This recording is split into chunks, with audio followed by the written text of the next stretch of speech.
Hello বন্ধুরা, কেমন আছেন? আশা করি সবাই ভালো আছেন। বন্ধুরা, জালিয়াতরা ছাড়লো না অভিষেককেও, নম্বর জাল করে বড়তর প্রতারণা। এবার জালিয়াতদের খপ্পরে তৃণমূলের সর্বভারতীয় সাধারণ সম্পাদক অভিষেক বন্দ্যোপাধ্যায়। বন্ধুরা, পুলিশ সূত্রের খবর, অভিষেক বন্দ্যোপাধ্যায়ের মোবাইল নাম্বার নাকি ক্লোন করে বড়সড় প্রতারণার ফাঁদ পেতেছিল জালিয়াতরা। কিন্তু শেষ মুহূর্তে সামান্য সন্দেহের কারণেই পুরো প্ল্যান ভেস্তে যায়। সূত্রের খবর বন্ধুরা, রায়গঞ্জ পুরসভার ভাইস চেয়ারম্যান এর কাছে গত 7ই জুন একটি ফোন আসে।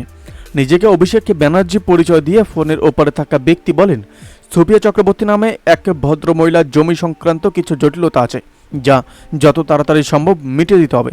এই পর্যন্ত ঠিকই ছিল, কিন্তু হঠাৎ করেই ভাইস চেয়ারম্যানের সন্দেহ হয় যে এই গলা অভিষেক বন্দ্যোপাধ্যায়ের নয়।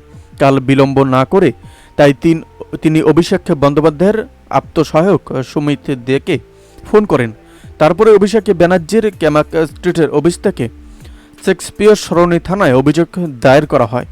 এরপরই তদন্তের নামে কলকাতা পুলিশ এবং সাইবার সেল খোঁজ পাওয়া যায় যে ওই ফোন এসেছিল দিল্লি থেকে। এরপর কলকাতা পুলিশের গুন্ডা দমন শাখা দিল্লি থেকে এক রূপান্তরকামী সহ দুজনকে গ্রেপ্তার করেছে।